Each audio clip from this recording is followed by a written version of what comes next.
I think I'm just going to go ahead and get started. I'm so excited about kind of our new fall seminar series. And of course, I'm seeing a sign here that's saying my internet connection is unstable. So Joanna, I'm going to ask you to take over. Can you hear me okay? Okay, super. Welcome to our second fall seminar series, focusing this year on policing and health. I think, the SEICHE Center, for those of you who know us and then are new to us, we're center focused at the School of Medicine in partnership with the Yale Law School, really trying to think about how best we decarcerate our country, and especially how the health system and the health actors are part and parcel of that solution. And in doing so, really turn our attention to expanding our reach to thinking about policing this fall. And I'm delighted to kick off the seminar series today with Dr. Venkataramani. He is going to be speaking to us this afternoon, but I wanted to say that, this will be the first of first of three total other seminars speakers that we're going to have. We have Dr. Lisa Bolig, who's on December 8th, going to be joining us to talk specifically about intersectionality and police brutality, incarceration, and unemployment among Black men. And then Dr. Bridget Davis, who is a hometown person, ending at December 15th. Whose focus also is law enforcement and judicial related revenues as a determinant of population health. This fall, what we're going to do is just try to take this a little bit more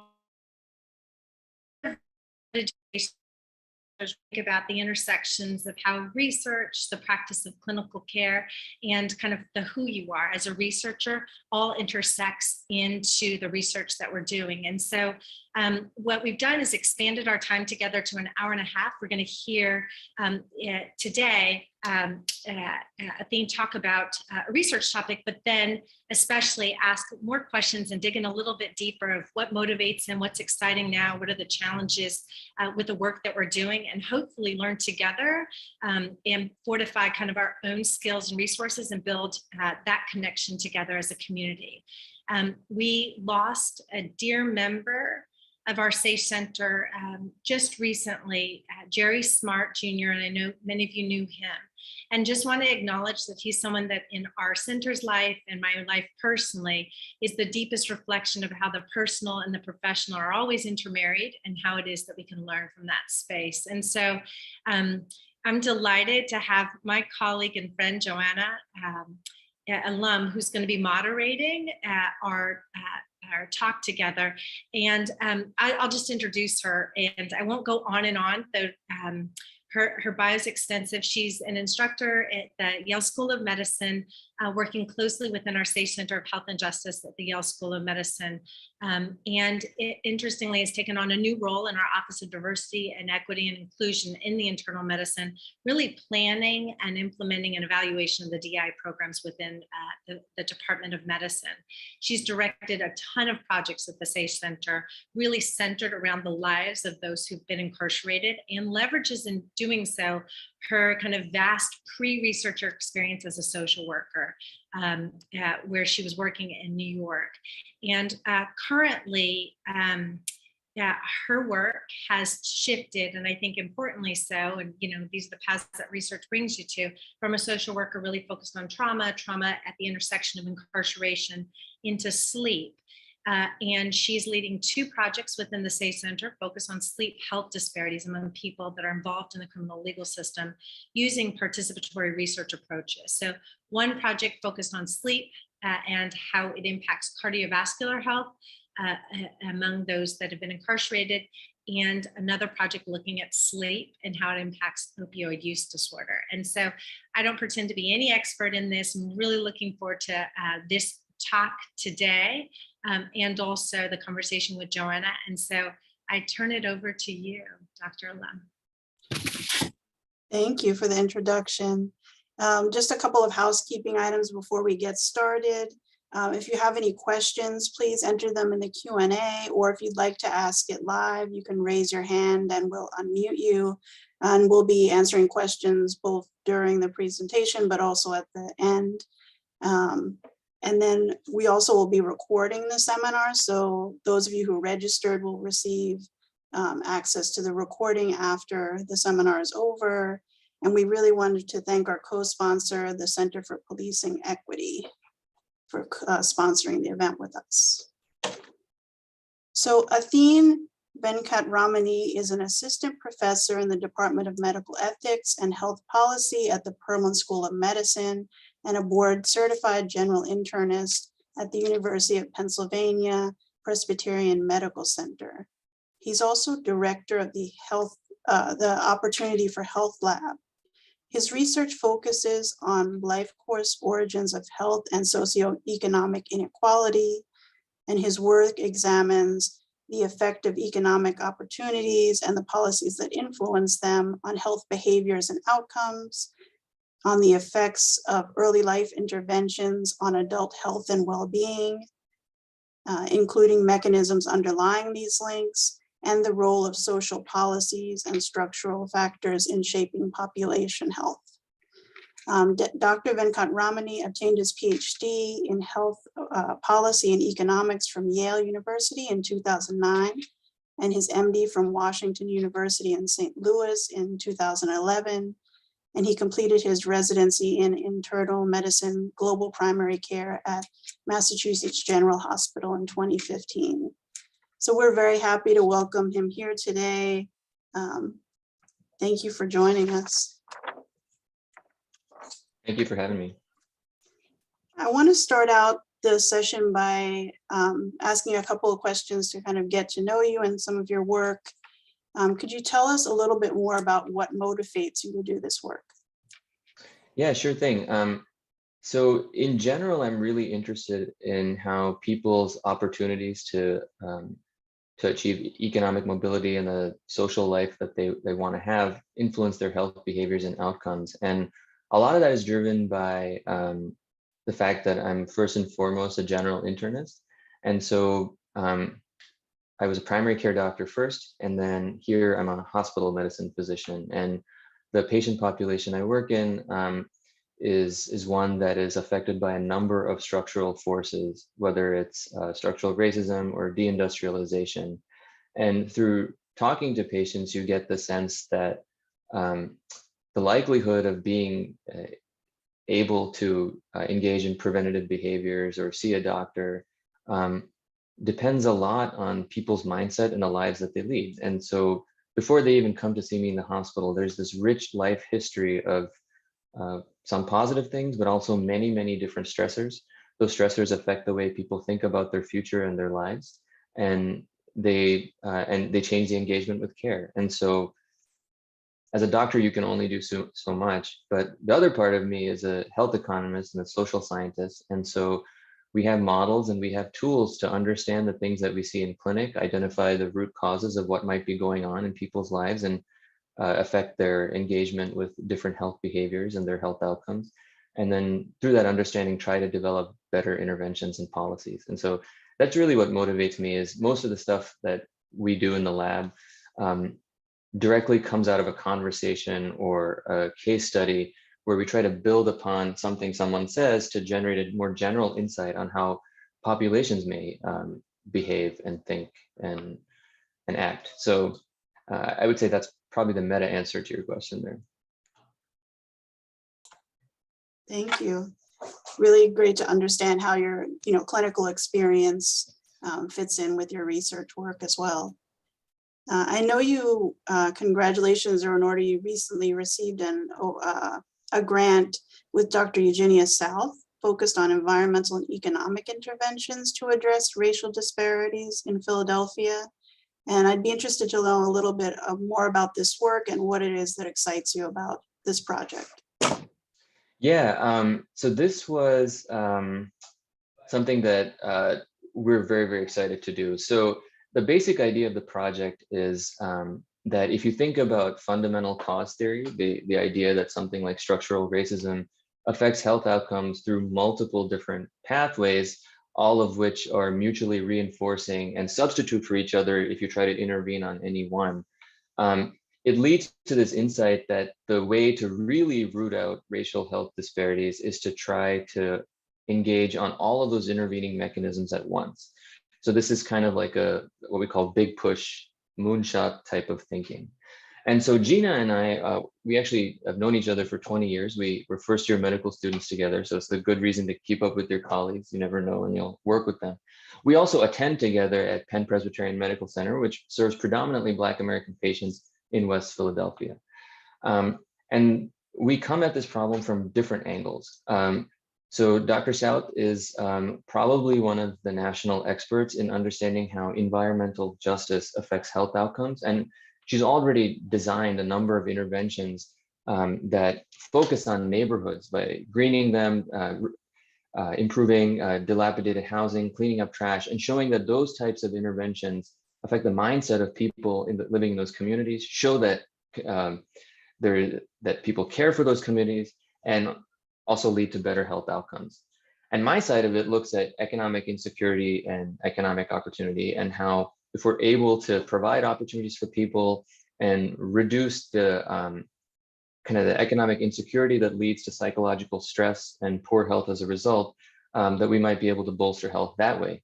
And so the idea of this grant is to basically combine those two insights: economic justice, environmental justice, in a multi-pronged intervention targeted at 60 neighborhoods in Philadelphia, which are 4x4 city blocks, drawn, I think predominantly going to be drawn from North and West Philadelphia, predominantly Black neighborhoods.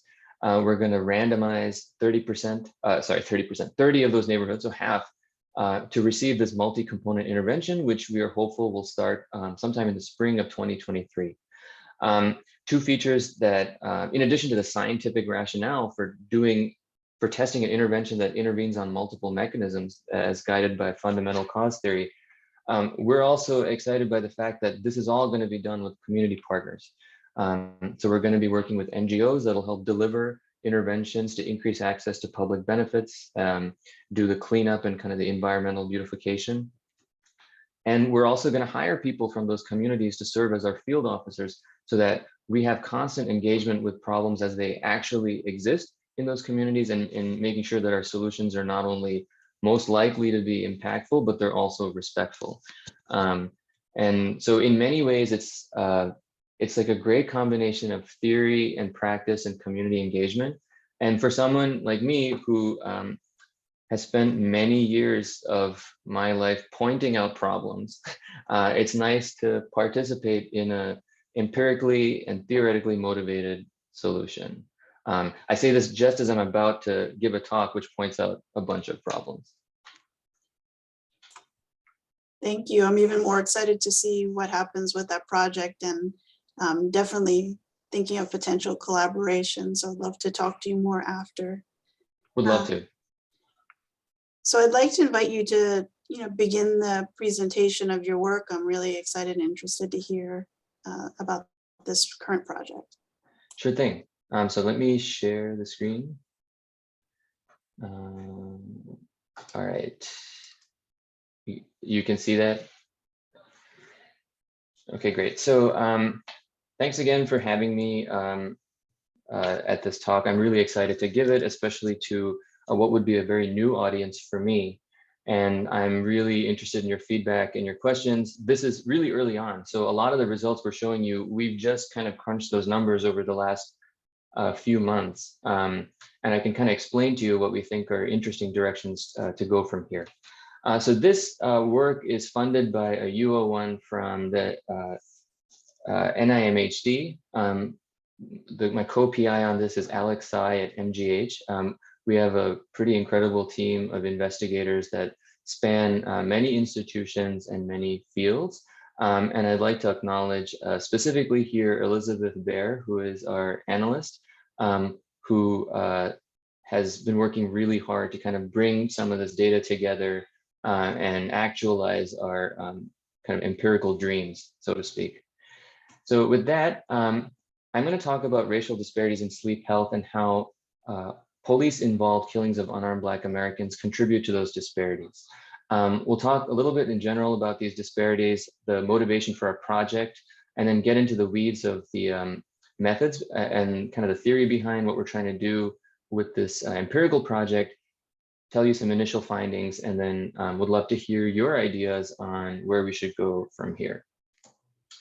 So racial disparities in sleep health. I think the big thing to know is that among Black Americans, sleep is worse in most ways that you would think about measuring sleep.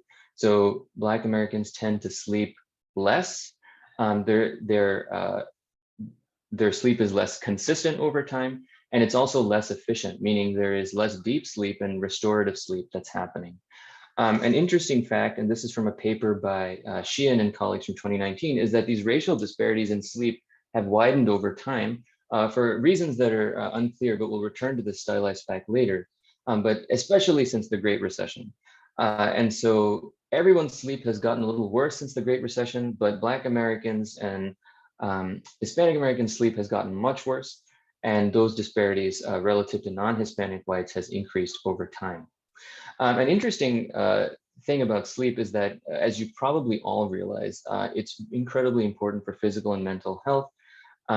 And so there was an interesting paper by David Curtis that basically decomposes racial disparities in cardiometabolic risk in a kind of conceived in a broad way, and shows that about half of that, well, 40% to 60%, depending on whether you look at sleep time or the sleep efficiency, that gap can be explained by differences in sleep health.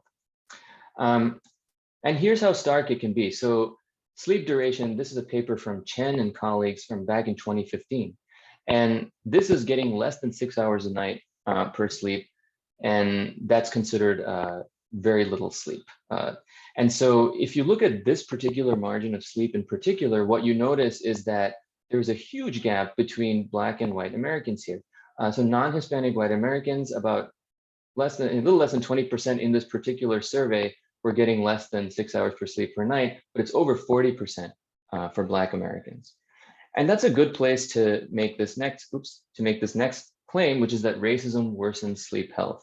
And what I would argue is that anytime you see an unconditional gap in a health outcome like this on the basis of what is a social construct, you have to think about the processes that generate that gap. And so this alone would probably lead any social scientist, especially in this day and age where we kind of better understand how social processes map onto how we assign racial categories. This alone would probably support the statement that racism worsens sleep health. But there's also been some specific study on this. So there's some really interesting papers by Slocum and Williams and others that look at how experiences of interpersonal racism and individual discrimination can account for a large share of the racial gap in sleep health.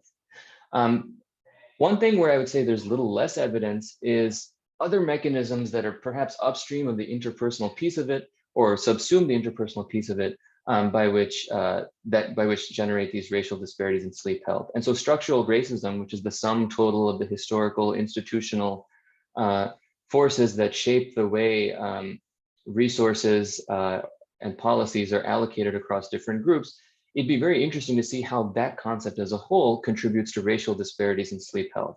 I mean, we know it does, right? Because there is this big gap right here, especially at the very bottom of the distribution of sleep. But the question is, what are the different mechanisms that are manifestations that might link structural racism to racial health disparities? And I think that's a little less clear. Another reason I think this is a pretty interesting question to look at comes from a paper by Hicken and colleagues back from 2013, where they actually look at something different, which is racism-related vigilance. And there's an incredible quote, they're quoting someone else here, from their paper, but it basically, and it's specific to policing, but it basically has this idea that if you're Black in America, you're worrying a lot about a lot of different things, including interactions with police, the way you're perceived by others, the way institutions map onto you, that may actually affect your mental health, physical health, and sleep health in ways that are incredibly complicated. And I think part of how we're conceptualizing this is that structural racism, through which we'll argue police involved killings of unarmed individuals as a manifestation, work through changing this general mindset and relationship with the world. And as a result of that, and the diminishing resources allocated to groups and so forth. So as a result of all of those processes, you have this situation where people are less likely to sleep because they have so many other things that they're thinking about or have to manage. So let's talk a little bit about this project. And our basic idea is that we want to understand how structural racism affects sleep health. And we're going to look at this question through the lens of police-involved killings. So just some stylized facts. Black Americans are at higher risk of being killed by police use of force. And so the graph on the right is from a paper by Frank Edwards, Hetty Lee, and colleagues that basically suggests that the lifetime risk of being killed by police among Black men in particular is 1 in 1,000, which is, that's a pretty large number. If you look at the crude death rate for COVID-19, it's something like 1.5 in 1,000 nationwide. And then among Black individuals, it might be 1 in 500. So 1 in 1,000 is not, is within an order of magnitude, I think, as compared to a pandemic disease that has affected all of us. So huge risk. And it's not just in the use, it's not just in being killed. That's just one tip of the iceberg. But if you look at racial differences in stops, searches, injuries, the likelihood that police may use force, there are racial disparities in that too. And a lot of this data has really kind of come out in the last few years as we've had innovation in tracking police activities and police interactions. I think there's still a huge gulf in the data we would want and the data we have. But as we learn more and we're able to estimate the quantities that we are really interested in, we're seeing larger disparities materialize in the data.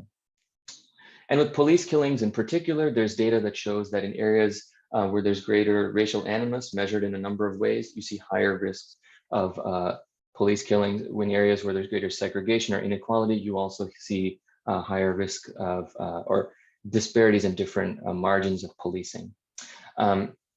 The use of force, the likelihood of stops also seems to vary by officer race and ethnicity, such that Black and Hispanic officers are less likely to show a disparity between Black and white individuals in terms of how they're treated in those interactions.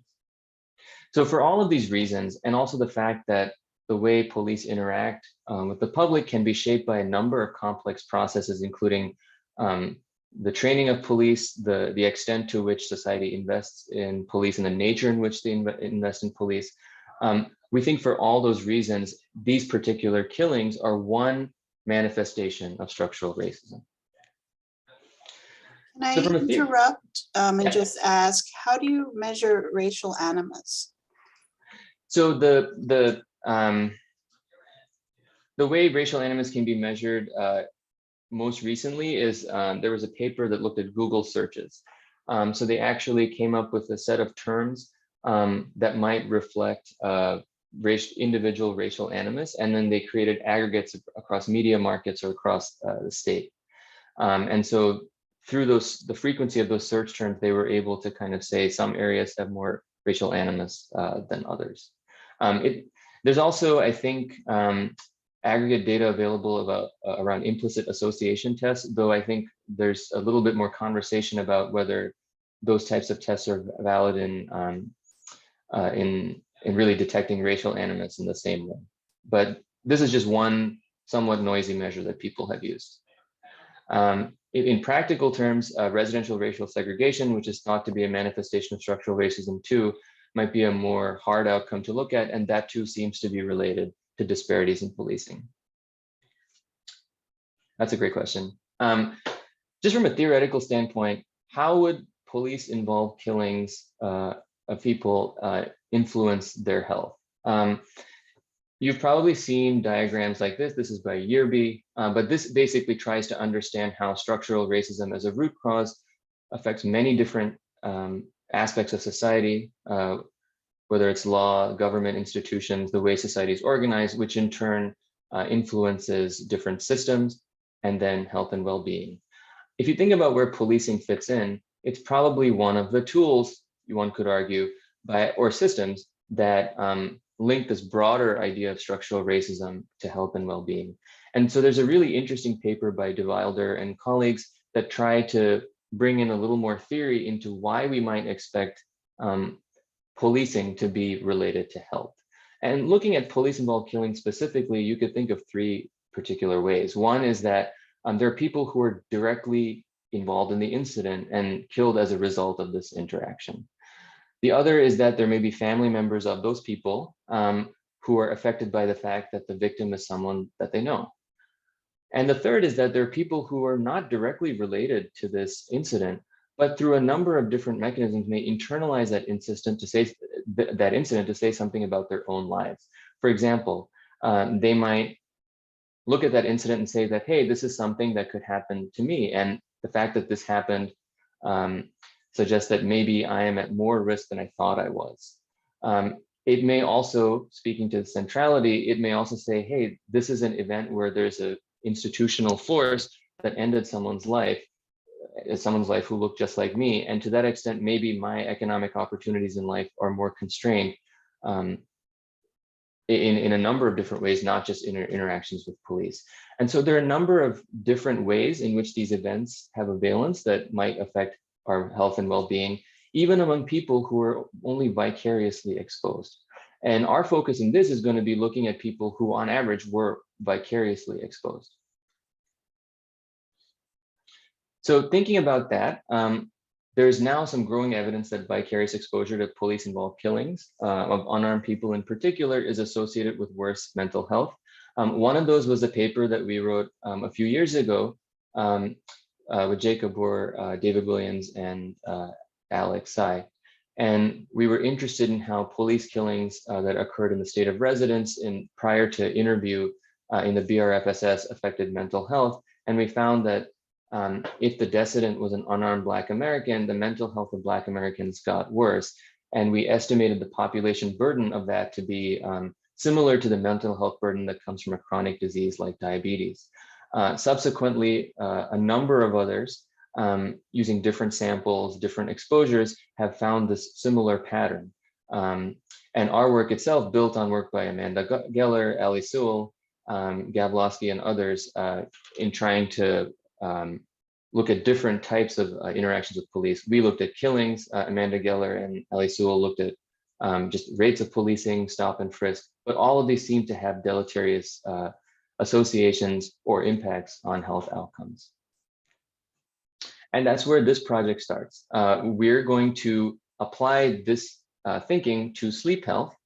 And there are three aims. One is to look at how officer-involved killings of unarmed Black Americans affect sleep health in that population among adults. The second aim looks at adolescents and children. And the third aim is a more qualitative one where we try to use the empirical results to elaborate a better conceptual framework of what might be linking disparities in policing to sleep health outcomes. Today, we're going to focus on this first aim. All right, so let's get a bit into the empirical analysis. So I'm going to go back to our Lancet study as a starting point because I think it's a useful way to think about the myriad issues that kind of arise when trying to do this research. So in that study, what we did was we basically looked at how the mental health of Black American respondents changed before and after the exposure to a police-involved killing of an unarmed Black American individual in the state of residence in the 3 months prior to interview.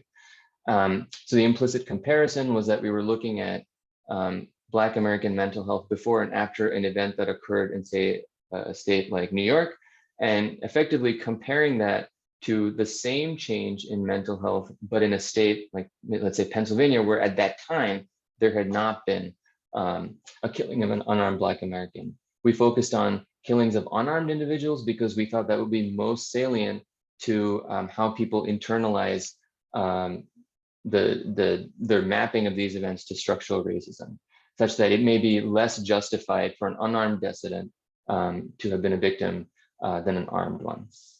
And the reason we chose this design was multiple fold. So one was that it allowed us to use some new crowdsourced data on police killings as well as public data, which had state identifiers.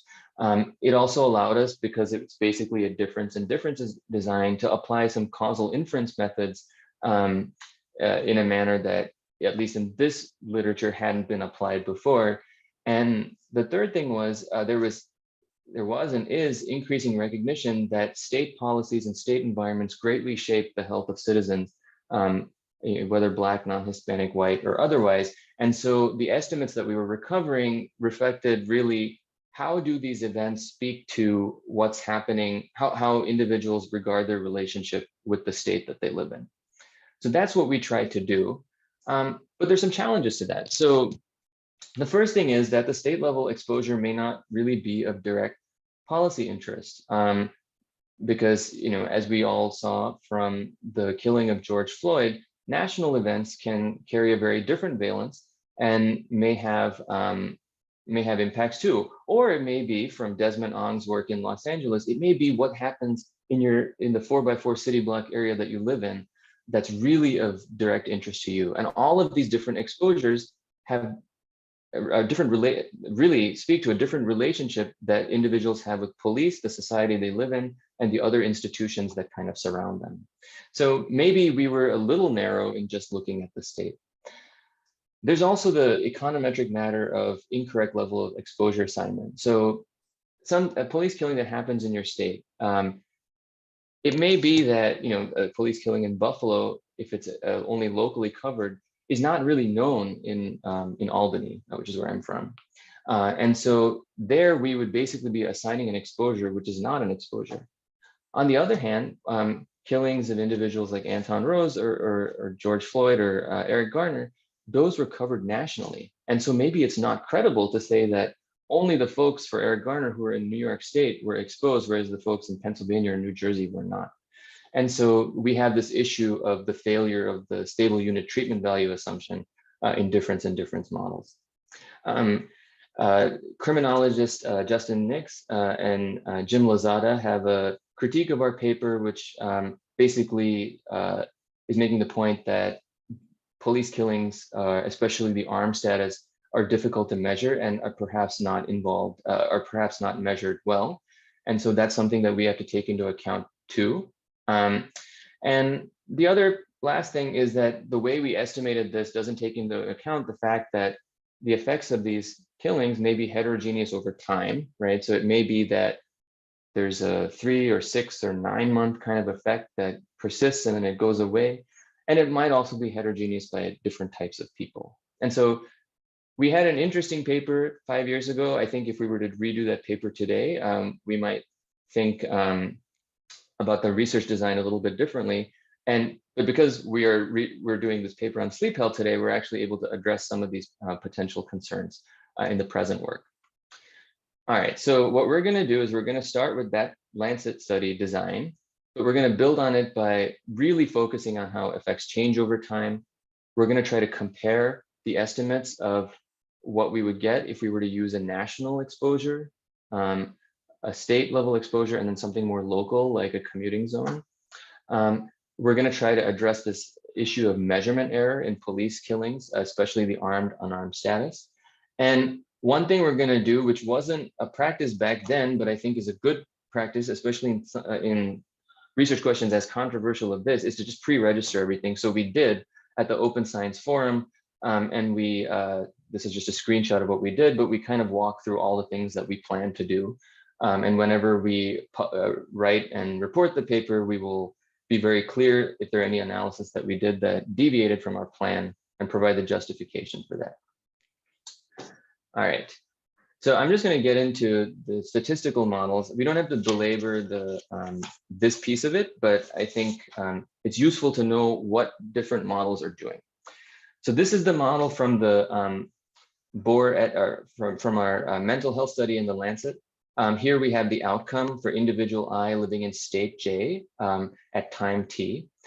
These are some covariates for age, education, gender. This is basically adjusting for each state and month. So both getting rid of any time invariant state level factors and state level seasonality. And then this is just temporal trends in the outcome that would occur nationwide. The object of interest is this right here, which is basically for each quarter, 4 quarters before and after the time of interview, we're going to see how the presence of a police killing in that quarter affects the health outcome. The police killings that happen after interview, those are basically placebo tests because we would not expect them to affect current mental health. If they did, then there's some sort of confounder we need to worry about. The police killings that occurred in quarters before the interview are potential exposures, and we'll map out how those exposures affect the outcome, and that'll give us a sense of the duration of how long each exposure might affect the outcome. So all this is doing is we're comparing, it's exactly like the other paper, we're comparing changes in sleep health before and after the police involved killing of an unarmed individual in the state of residence, and we're comparing that change to the same change in individuals living in a state where there was no police killing at that time. Our national exposure model is something different. So the state exposure, we're basically looking at a sample of only Black American individuals, and as falsification tests, we'll look at a sample of white individuals, which I'll talk about in a second. But in the national exposure, everyone is kind of exposed to the police killing, right? So everyone heard about the George Floyd killing. And so part of what we're doing is we want to see how mental health evolves before and after that. But what we're going to do here is we're going to actually have a control group, which motivated by our paper from the Lancet, where we found that the police killings of unarmed Black Americans did not affect mental health among white Americans, possibly because of a racial empathy or racial attention gap, which has been described in the literature. We're going to leverage that scientific understanding to create a comparison group here. And so basically what we're doing is we're looking at changes in sleep health before and after one of these national events. These nationally covered killings of unarmed Black Americans. And we're going to compare that difference to the same changes in sleep health among non-Hispanic white respondents who we argue would not be affected in the same way by that event. So this is another type of difference, but here the control group is not Black Americans living in another state, it's actually non-Hispanic white Americans. So just to beat this to death, but to be very clear about it, the state and local exposures, what are they giving us? It's giving us something that basically says the association of police killings in your state of residence may reflect how they relate to your state communities and institutions. That same logic applies to a more local exposure. We're looking within a specific racial group, but because we're fixing the variation at the state level, anything else that's happening at the state level that varies over time may confound our results. And so one possible state or local process that could do that is that police killings may actually vary with local crime rates. And we know crime also is associated directly with health outcomes. And to address that, we're going to actually do some falsification exercises. The one that is of specific interest is that police killings of armed Black Americans, we think would have less valence in terms of how it signals structural racism. But our weak assumption, I think it's a weak assumption, is that whether the decedent of a police interaction is armed or unarmed, the likelihood of a killing happening to an armed or unarmed individual is similarly rising or falling with crime rates, if that is actually the relationship that's there. And so if we see a relationship between police killings of unarmed Black Americans and the outcome, which is sleep health, and we don't see one for police killings of armed Black Americans and sleep health, that would give us a little more confidence that it's not some unmeasured confounder that's driving it. And for the national exposure, what the parameter that we're getting is basically how these large scale events like the death of the killing of Eric Gardner, the killing of George Floyd are internalized and nationwide. And that has very different implications for what the mechanisms might be here. Here, the exposure falls differently on racial lines. And so we're comparing across groups, right? Black versus non-Hispanic white. It is possible that the variation is correlated with other national trends, that it might affect sleep health among Black Americans. We're going to try to deal with that by basically allowing the secular trend in sleep health to vary by race. So we're trying to take that out of the picture. And one thing that I think is nice about the national exposure is that there's much more agreement because of how nationally scrutinized these cases were of who was armed and who was unarmed. And so we deal in some sense with our measurement error problem here because we're looking at a very different set. We're looking at a subset of events that would be in the state and local exposure group. We're looking at the subset that was nationally covered. And that data comes from Curtis et al.'s really interesting paper on the impacts of these nationally covered events that was in PNAS this year. So from a measurement standpoint, here's a couple things that I think are important. So the first thing is that what data are we going to use for this? And so for the state and local level exposure, we're going to use crowdsourced data from Mapping Police Violence, which is what we had used before. Mapping Police Violence is an organization that was started and run by Black American activists who crowdsourced through a variety of different resources, data on police killings all over the country, and they get data on the age, race, gender of the decedent, as well as information on whether people were armed or unarmed. The MPV defines a police killing as a case where a person dies as a result of being shot, beaten, restrained, intentionally hit by police vehicle, pepper sprayed, tased, or otherwise harmed by a police officer, whether on or off duty. And what they considered unarmed, as you can see here, is pretty broad, but not holding any objects or weapons, holding a toy weapon, holding household or personal items that were not used to attack people. They're a bystander that is, or a hostage that happens to be there, or they're a person or motorist that was intentionally hit by a car. So they have a pretty broad definition, and I think where we like that broad definition because we think that, especially as it comes from a group that is that basically arises from the community that is most affected by this, we think that their measurement would probably most likely reflect the construct of structural racism more than, say, an independent group like the Guardian or the Washington Post might. Not independent, a different group. This was our response to some of the critiques that that the armed and unarmed status may have been mismeasured in the mapping police violence data. Our view was that this broader exposure was precisely what you want for a study of trying to understand how structural racism affects health outcomes. Just to give you a sense of kind of the quality of the data. So this was from the Lancet recently. There's a couple lines here. The red dots are the vital statistics, which capture police deaths. The yellow dots are the fatal encounters, which is another data set. And then we've got these blue dots, which is mapping police violence. And this gray line here is, with the confidence interval, is basically a mathematically modeled mortality or a number of deaths from police killings based on these very disparate sources that the folks at the University of Washington have made. And so the one thing here is that we can't use national vital statistics to do this because it's grossly underreporting these events. Mapping police violence seems to be right on the line of the prediction model, which is a nice feature. And so that's another reason to, I think, use these data.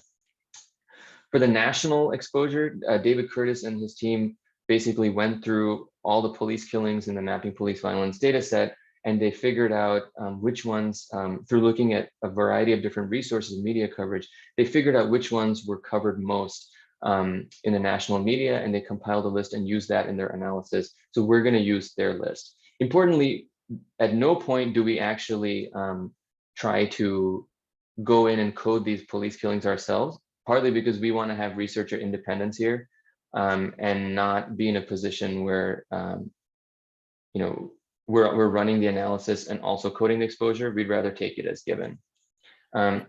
Wang, do you have a question? Yeah, I do. Yeah. You have to call me Emily. So one of the things, I think we're going to return to this theme of kind of the decisions you're making as a researcher, kind of to keep impartial, especially because this is a complicated and important subject for research.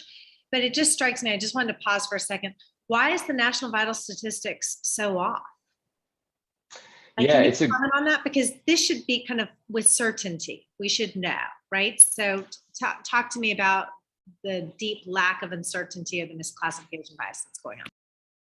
Yeah, so it's almost always an undercount. And part of it has to do, I mean, unfortunately, this is also true, I think, in previous years with things like maternal mortality. So from jurisdiction to jurisdiction that report death certificates, there has not been guidance to medical examiners on how to code these deaths. So part of it is that the medical examiner gets the case, there's the facts of the case, or there's a physician or someone who fills out the death certificate. There's no guidance on how to kind of relate it to police use of force. And there's only partial information at that point, right? What exactly happened is unclear to this particular examiner. And so as a result, there are events that are just missed because there's no standardization here. And there are some police chiefs and police departments and medical examiners and physicians who have called for better counting. And Nancy Krieger has an incredible paper from 2015 with Justin Feldman and others that basically makes this point that these are vital events that should be captured carefully. And I draw the analogy with maternal mortality because until a few years ago, that was the same problem. There was no standardization in how deaths related to childbirth were being captured across states. Some states like California were doing a very good job, and other states just didn't have a model or a consistent model across counties and jurisdictions to do it. So I think that's kind of the big picture answer to that.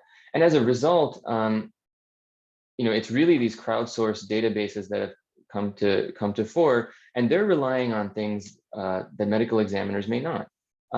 First, they'll have a consistent definition. Second, they'll rely on things like news reports, reports from police. They'll rely on bystander accounts to try to build a different database, a more complete database. And so as you can see, like almost all of the crowdsourced databases, the Washington Post one is not here, but it's the same thing with them.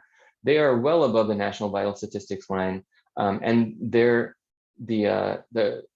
the fact that these even exist is because there was a general, there's been kind of a general sense that like it has been really, the vital statistics have just not been able to capture these events in a reliable way. Just while we're on the graph, one thing I want to point out is, do you notice here the increase in police involved deaths at the hands of police since about 2005, 2010, which stylistically is around the same time we saw racial disparities in sleep health increase. So that's not causation, but that's kind of an interesting stylized fact to take from this graph. All right, so measuring sleep health, we're going to use two surveys. And the first thing I'll say is they're surveys. So ideally, you would measure sleep health using something called actigraphy, which effectively will have people like sleeping in labs or sleeping with a device that like records sleep and wake time. That is the gold standard. So we're going to use survey data instead because it's super expensive to do actigraphy population-wide. So we're going to start with this with two data sets. Our primary data set is the behavioral risk factor surveillance study, which is a large repeated cross-section with random digit dialing of individuals over 18. It excludes the institutionalized population, which is a limitation. And it's going to ask, on average, how many hours of sleep do you get in a 24-hour period? It's asked in most years except one. And that particular question is validated against actigraphy to be of reasonable accuracy. The second survey is the American Time Use Survey, which is a sample of 15-plus-year-olds. It relates to the current population survey. They're using the same sampling frame. And this one's a little different. This is actually going to ask, in the last 24 hours, how much time did you spend on activity X, which could include sleep? So that's different because it's the last 24 hours before the date of interview, whereas the BRFSS doesn't give a date. And it's also, it doesn't specify night sleep in the same way that the BRFSS doesn't, but the BRFSS typically is thought to refer to night sleep more than the ATUS. So, at some point we'll use the National Health Interview Survey, which has a different set of sleep questions. But for now, we're going to try to triangulate between these two different types of sleep questions, just because we know that survey-based self-reported sleep may or may not be fully accurate when compared to actigraphic sleep. And our primary outcomes are going to be the hours of sleep, which is continuous. Something that's called short sleep, which is less than 7 hours of sleep rather, and there should be less than 6 hours of sleep, which is very short sleep. Okay, so I'm going to jump into the findings. The first thing I'll tell you is this is from the Mapping Police Violence Project. This is the distribution at the state level of police-involved killings. This is not per capita. This is just the total number. But as you can see, as you might expect, the largest states have the most events. But there's a very interesting spatial distribution, and there are places like Massachusetts, Rhode Island, and Connecticut where there are none to very few. In general, New England has fewer of these events. Again, this is from the Mapping Police Violence data. And this is the BRFSS Black American sample from 2013 to 2018. So there's some interesting facts here. On the top, the average hours of sleep is about 6.8, which is slightly below the recommended 7. 46% of the sample gets little sleep, and by this definition, less than 7 hours, and then very little sleep. It's almost 20% of the Black American sample. And if you look at exposure to a police killing in the state of residence, in the last 3 months, just arbitrarily, almost a third of the sample has that exposure. So just as a mean of comparison, if you look at non-Hispanic white respondents, the mean hours of sleep is not very different, but we do see very big differences at the bottom of the sleep distribution. So this less than 7 hours of sleep, non-Hispanic white respondents, it's about 33% that are reporting it as opposed to 46. And very little sleep, it's about 10% of non-Hispanic white respondents reporting that as opposed to 18. So there are very real disparities that materialize, but we're seeing them really at the bottom of this distribution. Okay. So these are the main estimates here. And what I'm going to do is kind of walk you through this graph, and the rest of it is just many such graphs.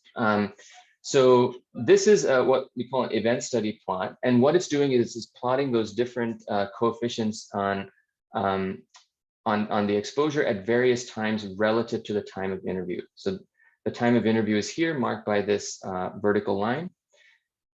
This is basically it's sort of inverted, but this is basically the number of months since the police killing happened. So this is effectively measuring sleep health, in the first 3 months after police killing happens. This is in the next, the 3 to 6 months. This is 6 to 9 months, and then 9 to 12 months.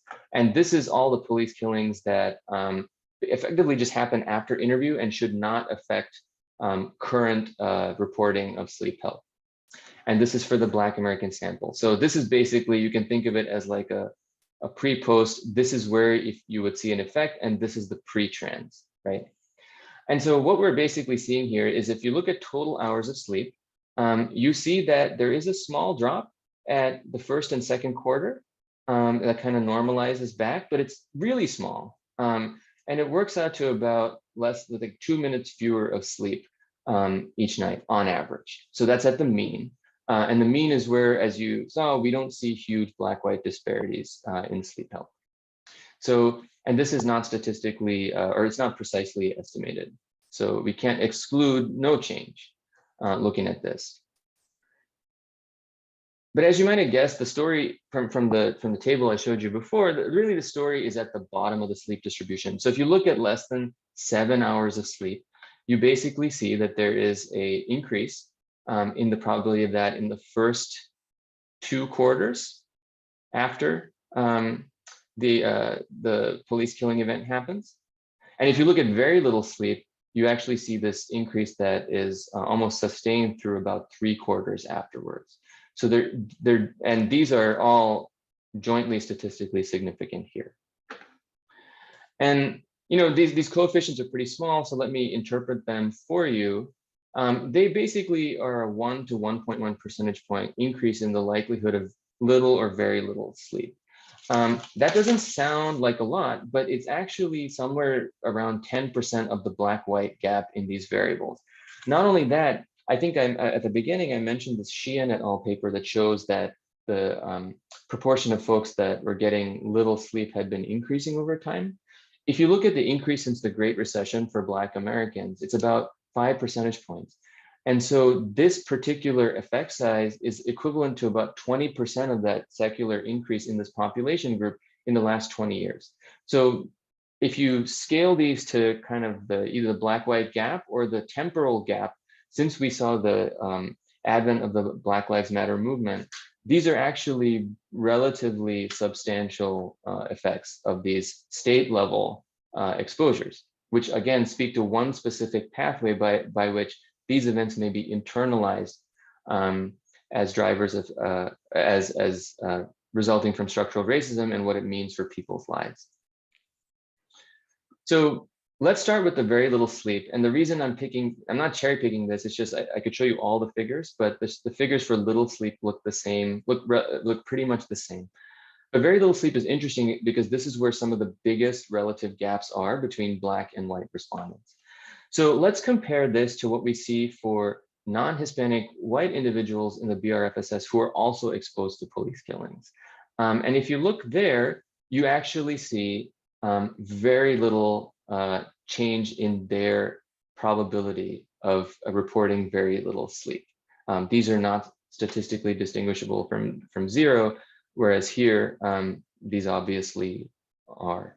So this is similar to what we found in the paper looking at mental health, where among non-Hispanic whites, the occurrence of a police killing of an unarmed Black American individual does little to change their mental health. Here we see it does little to change their sleep health.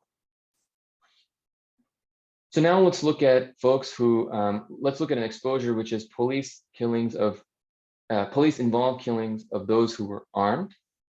And again, this is in some ways something we think of as a placebo test.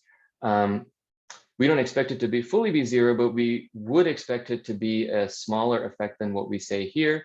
If we found that the effect sizes were somewhat similar, it either implies that individuals are kind of taking the same signal from these events, whether the decedent was armed or unarmed, or it implies that whatever is generating these police killings in the background, let's say background crime rates, those are confounding this relationship between seeing police killings and health outcomes in our data.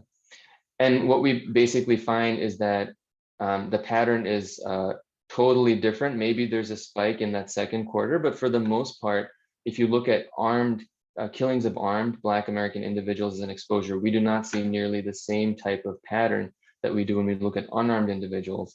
And that follows, I think, from our theoretical prediction that the exposure to unarmed individuals being killed in officer-involved killings is of different valence as it relates to racism and structural racism.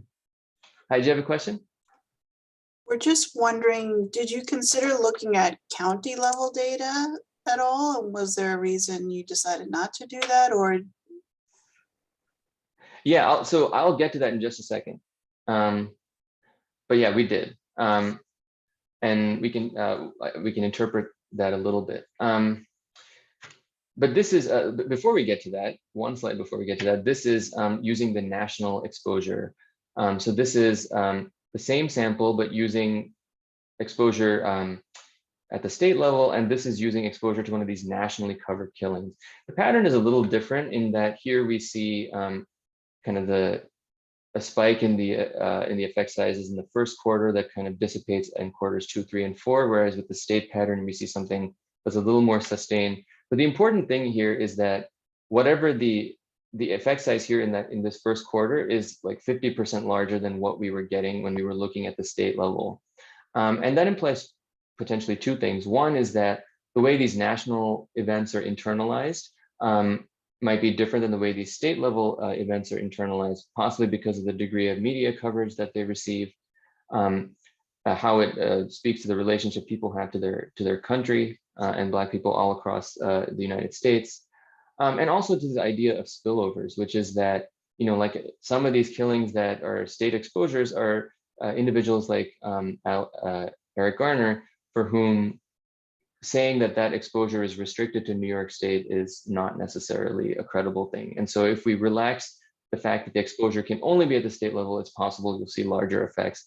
And this pattern of these effect sizes being a little bit or a lot larger was kind of borne out in the comparison between the Curtis et al. Paper that looked at these national events and our paper, which looked at the state exposure. And the effects that they find on mental health are somewhat larger than what we found in our Lancet study. So this is looking at more local exposures, and this is getting to your question.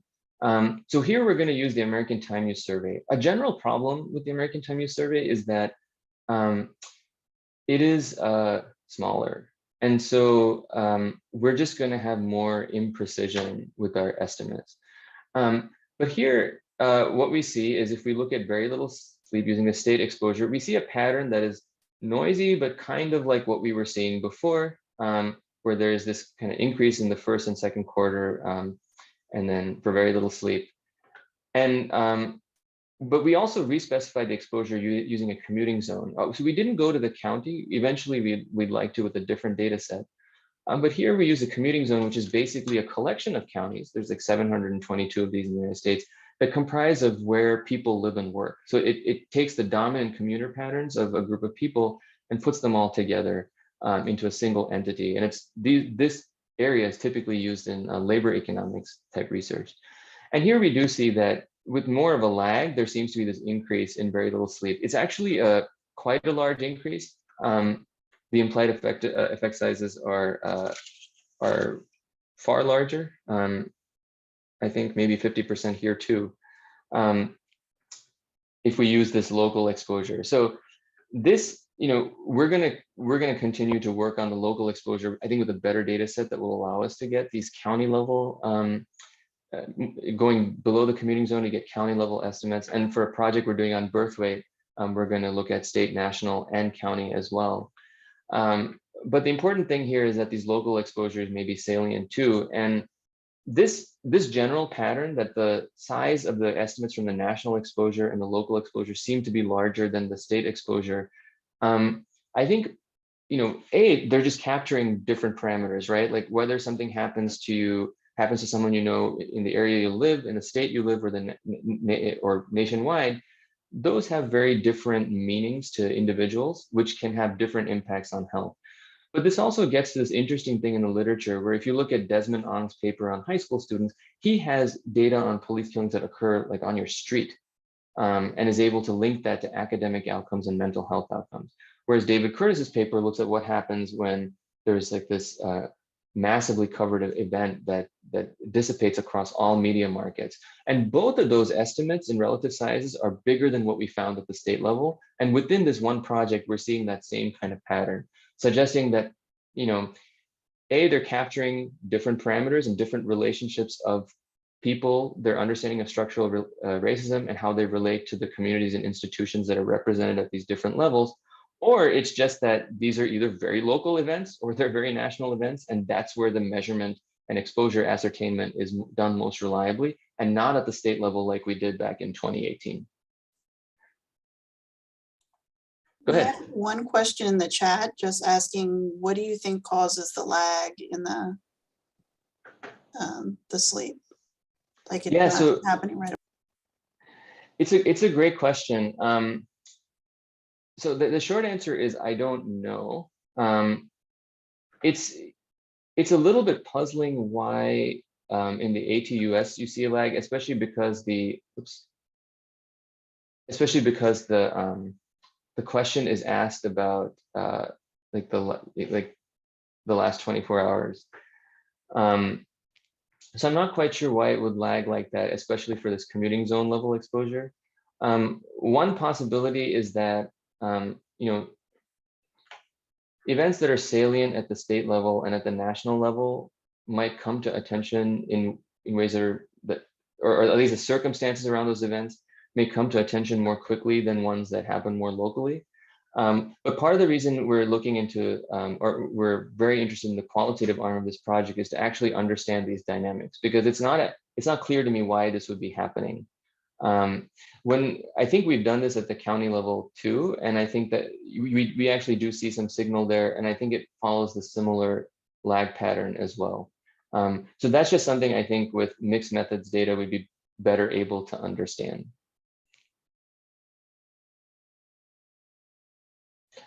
Which is what I'll get to right now. So if I were to summarize our early results, I would say police-involved killings of unarmed Black Americans appear to be associated with worse sleep health at the bottom of the sleep distribution, which is where the biggest disparities are. That kind of makes sense. The impacts are specific to exposure to unarmed killings for the most part, and among Black Americans. And to take from this, I think sleep health is one way by which police-involved killings, and just thinking about structural racism as a whole, can impact health in Black communities, thinking onwards about things like cardiovascular disease and other disease states. And I think one thing we've learned, and we're glad we did the pre-analysis plan for this reason, is that the specification and clarity about what the comparison is yielding really matters.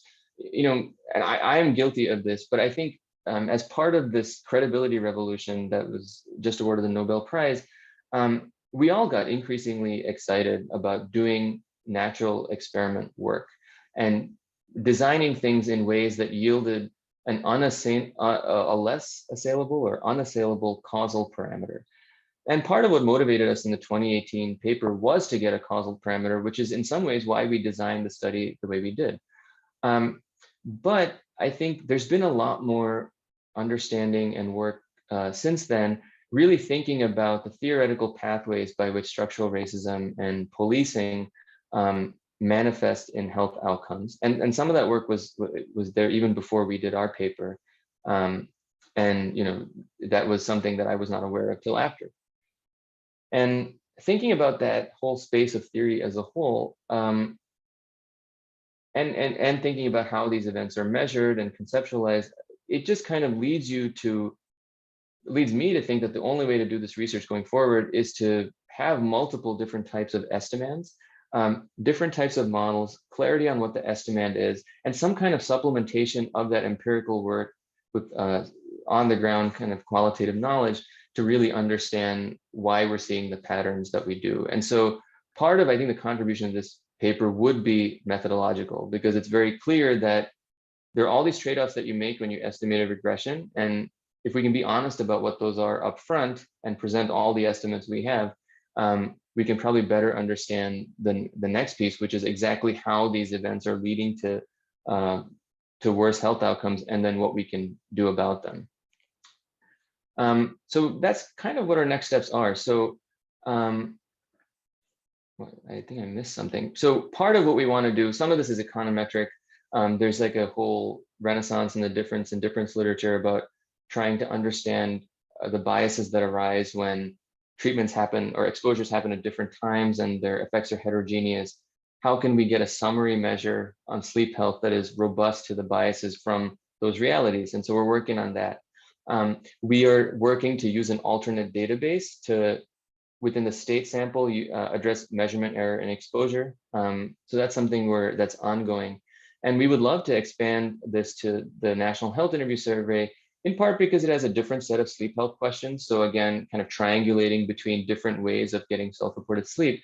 But we can do this exercise of doing local, state, and national exposures in a single sample, which might, and with a more single sample and a survey that more continuously asks sleep health questions on different margins. And so I think we could get a much more complete picture doing all of that. And again, where I'm excited is this qualitative work, which we're hoping to start. It was stopped because of COVID, but we're hoping to start that again soon. But if we can get a better idea of how racial disparities in police-involved killings and policing in general at different levels, national, state, local, neighborhood, might affect sleep health, I think that'll, I'm not a qualitative researcher, but that type of knowledge provides better guidance to empirical folks like me on how to design these models in ways that reliably capture the estimand that we want. So I'll stop there. Did I exit by accident? Yes, but thanks so much for listening. And let me see what's in the chat here, or any questions people might have. I'm wondering if you could talk to us a little bit more about the qualitative interviews in AIM-3 and what's planned for those and when you think those will start and what you're hoping to get from those. Yeah, so I think that has evolved. What we're hoping so we had planned to start them in year 1. So now this is looking like a year 2, end of year 2 or year 3 start. But hopefully in the next few months, we would try to recruit a sample from Philly and possibly Chicago, and maybe Boston as well to start. The qualitative study was to cover both adolescents and adults. And I think the goal, I mean, which has been, I think, informed a little bit by what I just showed you, is to try to understand people's perceptions of their sleep health, the different factors that might affect their sleep health, how policing relates to sleep health, thinking about highly public police killing events, and retrospectively asking, like, how did those events affect your sleep and exactly why? And then looking at also more local events and trying to flesh out how exactly these events map onto different, the centrality in their lives, the specific valence of what it means for their own risks. Like, exactly what is it about these events that are captured in poor mental health and poor sleep? So I think that's what we want to do, is to really granularly try to delineate these mechanisms that might link these sleep health with police killings. So it will be interesting to do this. We'll probably have to do it via Zoom. So these are a lot of the challenges that we're thinking through at the moment, how to do this in a way that that people would find reliable, and also for the folks we're interviewing, that's comfortable for them and enables them to, talk about something pretty sensitive, and feel and minimize the distress that they might feel in doing that, which, the online thing could be a boon or not with that. So that's where we are at the moment. I think that's probably the next big push. And then on the empirical front, we'll probably push with the National Health Interview Survey analysis. And we're thinking that the two could inform each other, and it would be a true mixed methods type of study to do them in concert. What's your hypothesis for adolescents? Like, how do you think the picture might be different, or do you think it's about the same kind of picture, which is that there's a 6 to 9 month lag, especially among those with really just bad sleep, or, to be really precise, kind of low amounts of sleep? Yeah. So one of the things I neglected to mention in the early on is that a lot of these racial gaps in sleep health open up in adolescence in particular. So that's a time period where I think we might actually see some larger effects for a couple of reasons. One is it's where the variance is increasing greatly. 2, it's the period where people are thinking about how they're forming their beliefs about how they relate to society and what's next for them. And so these types of national events and state events or local events are internalized in ways that are very complicated and potentially shape people's thinking over the life course. And so our hypothesis is that we would see these gaps open up pretty early, and that these events would be pretty sensitive in generating pretty large differences in sleep. I think there are a couple studies that support that. One is Desmond Ong's study in the Quarterly Journal of Economics, who looked at LA public schools. He didn't look at sleep, but he looked at GPA and showed that after a police killing on the street, people's GPA dropped, and that effect persisted like 4 quarters. So that this kind of 9-month persistence that we see for some of our variables is not that outrageous, because among adolescents you saw it persist for a year, and it persisted to the point where it reduced their graduation rates from high school and their probability of attending college.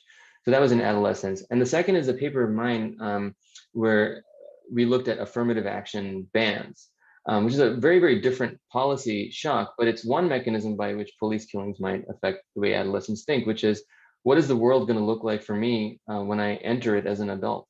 And the hypothesis in the affirmative action paper is that one of the mechanisms that might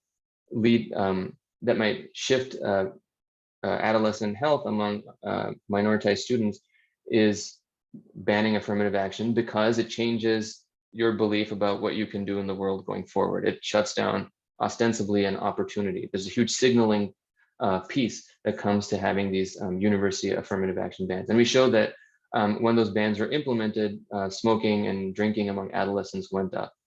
So there, and then there's other papers that look at the cost of college and things, and adolescents' behaviors are incredibly sensitive to these events because they're internalizing it all the time.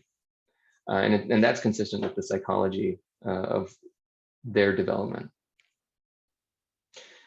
But Emily, I think the problem with the adolescent sample, which we're going to have, is when we powered our study, we anticipated mean sleep effect sizes. So we powered it for the mean of the sleep distribution, not the tails. And so we'll have to redo all the power calculations to look at the tails. And the adolescent samples just tend to be smaller. You're not getting the same type of data size, and the data sets that are available, they restrict on some dimension that makes it less useful. Whether it's like the date of survey or the location, there's one or two things you're not going to know, which would obviously make things a little harder. Right, but if the effect is greater, maybe you'll just eke in just enough adolescents that are sampled to be able to do that change. So we have a question. Mm-hmm. Oh, please go ahead. So one person was just commenting that it might not just be that the police killing, but then the response by authorities and the public that might explain some of those delays, just as a comment. And then someone said, was the data for armed and unarmed killings from two different samples? Right. Yeah. So actually, I see them all. I can take these. So this is Alana Rosenberg's question. I think that's a great point. The David Curtis et al. PNAS paper looked at the event, and then they also looked at the aftermath. Like if there was a trial or something, did that differentially affect mental health? And at least those types of post events did not. But you're right. It is true that these events set off. Well, they set off a movement, right? They set off the Black Lives Matter movement. I think the tail of what's been happening since the George Floyd killing has been quite long. And so you're right, it's very reasonable that there are lots of things that happen in society. The response by the public is a great example, whether that's in organizing people around the issue or a backlash against that organization, all of that could explain that. And I think these comments are being recorded somewhere, because these are the types of things I would take back and make sure are in our interview guide for the qualitative study, because I think that could be very generative. So thank you for that. This is Janarius Aminawang has a question. Armed and unarmed killings, were they from two different samples? So they're not. They are from the same mapping police violence data. And that's a great point regarding the pre-period event study. I think statistically they were exactly the same. One was just a lot noisier, and so some of the coefficients bounced around a lot. But the trend that we estimate is pretty similar. But I'll look back at that again. So this is Nadine Horton. Do you see a practical use from the information in the study, and what do you think it is? So I'm always torn by studies like this, and this is kind of, this is the honest answer. I'm always hopeful that problem identification is useful for motivating the next set of interventions. So there's two sets of interventions that you would do. One is to try to limit or eliminate officer-involved killings in the first place, and our parameters could speak to, especially in the national sample, could speak to what would happen if we reduce the occurrence of these killings. But more practically, I think, as is, I don't think it's super practical. It will be practical if we can get the different mechanisms, and if we can understand how the types of events, what types of events are more likely to set off these negative health consequences. In the background, we should obviously try to prevent death. I think that's just a public health imperative, so we'll leave that aside. But if and when these deaths happen, what are the mechanisms and the scales by which these effects accrue, and how can we intervene with trauma response teams or other types of interventions to reduce the mental health and negative sleep consequences of the events. I think getting more granular about what exactly is happening is what's going to make it practical. At this stage, I would say the contribution is more of a theoretical and empirical one, which is that studying this question is super hard. And if you're going to do it, I think as we've realized over the last 5 years, you have to do, you just have to be very, very clear statistically what you're estimating, what it can and cannot do. Caroline Byte, has there been any research on the effects of police shootings on police officers' health, sleep? I think that would be a really interesting research project to do. I personally don't know about that, but that's the kind of thing that I think is worth researching. And related to that, I think it's worth trying to understand what are the conditions under which police are more likely to use force. Dean Knox's group at Princeton has been trying to accumulate better data to try to understand how these interactions materialize and what their drivers might be. And so I think there's a whole other parallel line of research which tries to understand why are these events happening and how do they affect the way individual officers and the way that police, interact to them or respond to them themselves, because all of that could, would be the types of mechanisms and responses we want to understand to try and ensure that we can limit their occurrence. Because I think everyone seems to be on the same page that we should reduce the occurrence of these events.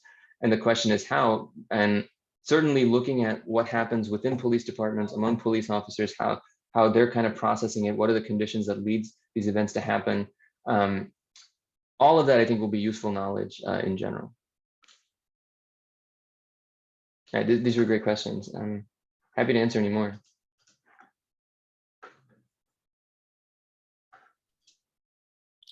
Maybe I will, Joanna, you're about to say something. There is an additional question. Janarius asks, the assumption is the observed changes in sleep health are a result of an event. If the individual was aware of a given event and how individuals got that information is not clear. As part of the qualitative interviews, does your group plan to get at some of this information to better ascertain the association between the event and reported sleep disturbance? Yeah, so the point that you're making is that here's this ecological event that happens and we're looking at an individual outcome. And so the nature of the exposure, whether people know about it and how they found out, those are, I guess, two separate things, but that whether they know about it, I think, one would say among those who come to know about it, we might expect the coefficients to be larger. So we're getting, in a perverse type of intent to treat effect, when in fact you might want the treatment on the treated, which is who actually knows about it. But like the way people get the information is the second thing, definitely matters, whether it's through the news or social groups. And so in the qualitative studies, I think that would certainly be one of the things that we intend to ask about is how do you learn about these events, and is there some kind of mapping between how people learn about these events and what that actually, how that actually shapes their response to it. Like, are there ways that people come to learn about the events that are more or less harmful for health is a really interesting question. And I think the data that we have currently don't allow us to do that. You'd either need to do a primary survey, which could be an interesting thing for us to do too, or do some kind of qualitative study to get at that.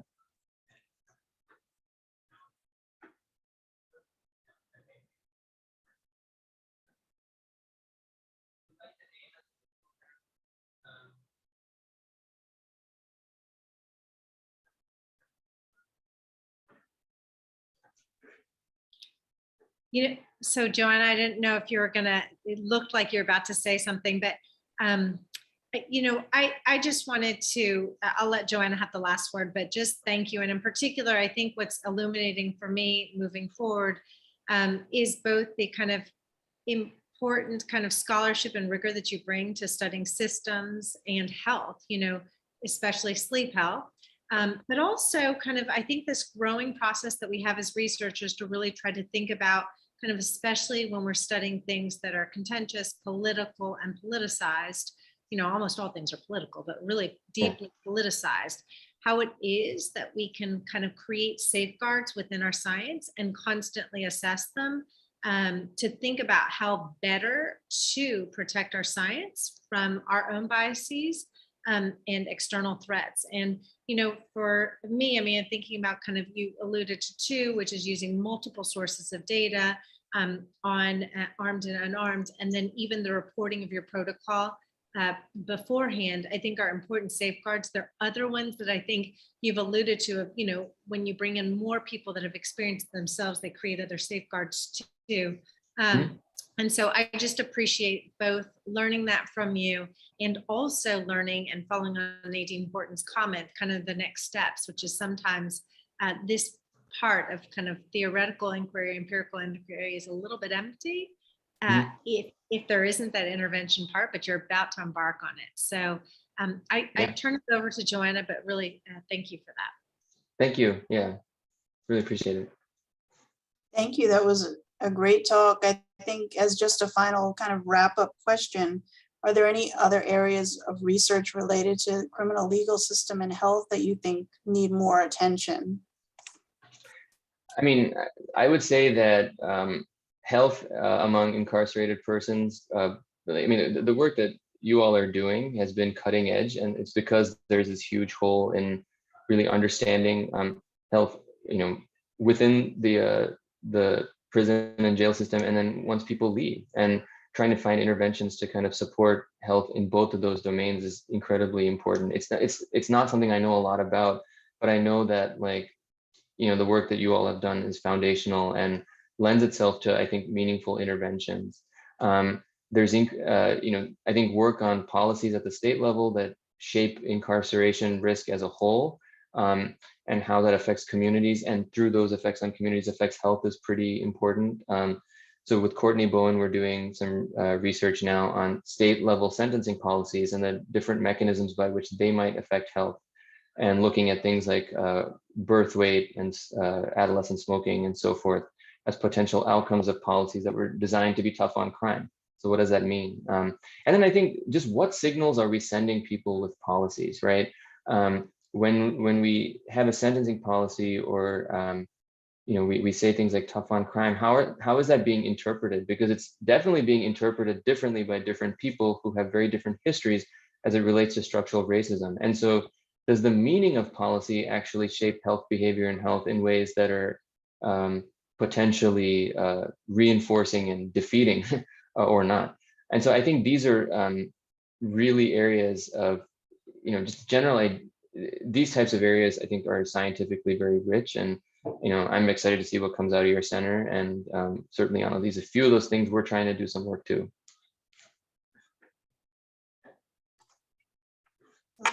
Thank you again for coming to share the study with us, and I'd love to hear more about it in the future as you have more results and have done the qualitative interviews. So thank you so much for coming today. Just a reminder for everyone, we have 2 more events coming up before the end of the year. So December 8th, we have Dr. Lisa Boleg, and December 15th, Dr. Brigitte Davis. So we hope you'll join us for those upcoming seminars. Thank you. Thanks, everyone.